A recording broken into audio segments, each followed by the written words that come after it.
Ljetni bazeni u Verbaše boli otvoreni jeden čas.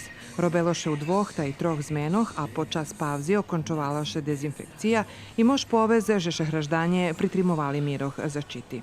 Jak še zvekšalo číslo chorých od koronavirusu u Verbaše, tak krizni štab prinjesol odluku, že bi še zavarli bazeni i že bi kafići, to ti co maju ljetnu terasu, robeli do 22 hodzin. Stvarno dosta znači ovi otvoreni bazeni. Bazeni značni za Centar za fizičnu kulturu. Operalizme še na dobru ljetnu sezonu.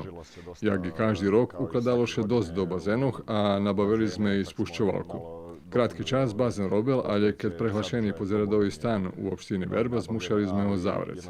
Nje seme poslat pohrišne poručenje, nje seme še ponosovac. Zdravje na perši mjese. Take poručenje kriznog štabu, epidemiologijne službi i Instituta za javne zdravje. Velika škoda, ali zdravje i život njemaju cenu. Ta bazen zavarti, hoć sezona nje prešla. Voda z bazenov vypušćena, nje trošiše veljo struji, ani filteri za otrimovanje bazenov nje robja. U Centre za fizičnu kulturu hvarja, že nje budu mac veljo troški. Sportisti prihodzaju otrimuju še zmahanja, ali ljem na otvorenih terenoh. Teraz tirva kuglaški kamp. Jest najavi, že velji sportisti budu haznovac sportski zmisti, ali še budu mušic pritrimovac epidemiologijnih miroh i na otvorenih terenoh i u saloh i u hotelu.